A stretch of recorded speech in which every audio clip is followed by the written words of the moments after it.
ನಿಂಗೆ ಗೊತ್ತಾ, ಇರೋದೊಂದೇ ಕರ್ನಾಟಕ, ಆದರೆ ಆ ಕರ್ನಾಟಕದಲ್ಲಿ ಎರಡು ಡಿಫ್ರೆಂಟ್ ಜಗತ್ತುಗಳಿದ್ದಾವೆ. ಎರಡು ಜಗತ್ತಾ? ಅದೇಗೆ?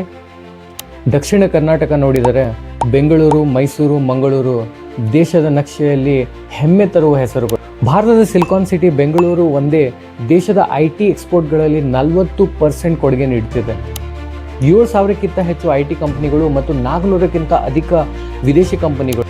ದಕ್ಷಿಣ ಜಿಲ್ಲೆಗಳಲ್ಲಿ ಸಾಕ್ಷರತಾ ಪ್ರಮಾಣ 75ರಿಂದ 85%, ಅದು ದೇಶದ ಸರಾಸರಿಗಿಂತಲೂ ಹೆಚ್ಚು. ಮಕ್ಕಳಿಗೆ ಇಂಗ್ಲಿಷ್ ಮೀಡಿಯಂ ಶಾಲೆಗಳು, ರೋಬೋಟಿಕ್ಸ್ ಲ್ಯಾಬ್ಗಳು ಹಾಗೂ ಅಂತಾರಾಷ್ಟ್ರೀಯ ಕಾಲೇಜ್ಗಳು, ಮೆಟ್ರೋ ರೈಲು, ಆಧುನಿಕ ಆಸ್ಪತ್ರೆಗಳು, ದೊಡ್ಡ ದೊಡ್ಡ ಮಾಲ್ಗಳು ಇವೆಲ್ಲ ನಮ್ಮ ದಕ್ಷಿಣದ ಅಭಿವೃದ್ಧಿಯ ಚಿಹ್ನೆ. ಓವರಾಲ್ ದಕ್ಷಿಣ ಕರ್ನಾಟಕ ಅಂದರೆ ಬೆಳಕಿನ ದಾರಿ, ಕನಸುಗಳ ನಗರ ಹಾಗೂ ಉದ್ಯೋಗಗಳ ಕೇಂದ್ರ. ಇದೆಲ್ಲ ಗೊತ್ತಿರೋ ವಿಷಯ. ಇನ್ನೊಂದು ಜಗತ್ತು ಹೇಳ್ತಿದೆಯಲ್ಲ, ಅದು ಯಾವುದು? ಅದೇ ನಮ್ಮ ಉತ್ತರ ಕರ್ನಾಟಕ. ನೋಡಿದರೆ ಕಲಬುರಗಿ, ಬೀದರ್, ಯಾದಗಿರಿ, ಬಳ್ಳಾರಿ, ವಿಜಯಪುರ ಇಂದಿಗೂ ಮೂಲಭೂತ ಸೌಕರ್ಯಕ್ಕಾಗಿ ಹೋರಾಟ ಮಾಡ್ತಿವೆ.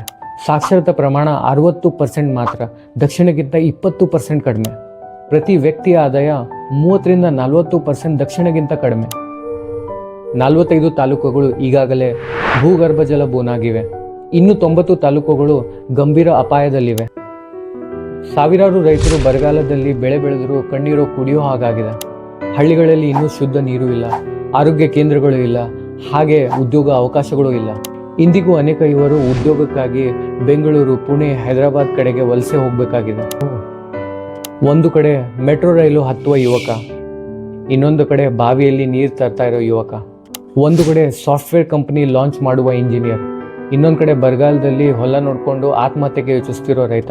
ಆದರೆ ನೆನಪಿರ್ಲಿ, ನಾವೆಲ್ಲರೂ ಕನ್ನಡಿಗರು. ದಕ್ಷಿಣ ಬೆಳೆದ್ರೆ ಉತ್ತರ ಕೂಡ ಬೆಳಿಬೇಕು. ಬೆಳವಣಿಗೆ ಅರ್ಥ ಒಂದೇ ಭಾಗದಲ್ಲಿ ಹೊಳೆಯೋದು ಅಲ್ಲ, ಎಲ್ಲ ಭಾಗದಲ್ಲಿ ಸಮಾನ ಅವಕಾಶಗಳು ಸಿಗಬೇಕು. ಇಂದು ದಕ್ಷಿಣ ಕರ್ನಾಟಕ ವಿಶ್ವ ಮಟ್ಟದಲ್ಲಿ ಹೆಮ್ಮೆ ತರ್ತಿದ್ರೆ, ನಾಳೆ ಉತ್ತರ ಕರ್ನಾಟಕವು ಶಿಕ್ಷಣ, ಕೃಷಿ, ಉದ್ಯೋಗ, ಕೈಗಾರಿಕಾ ಎಲ್ಲದಲ್ಲೂ ಬೆಳಿಬೇಕು. ವೈಭವದ ಕರ್ನಾಟಕ ಅಂದರೆ ಉತ್ತರದ ಬೆಳವಣಿಗೆ, ದಕ್ಷಿಣದ ಪ್ರಗತಿ. ಇದೇ ನಮ್ಮ ಸಂಪೂರ್ಣ ಕರ್ನಾಟಕ.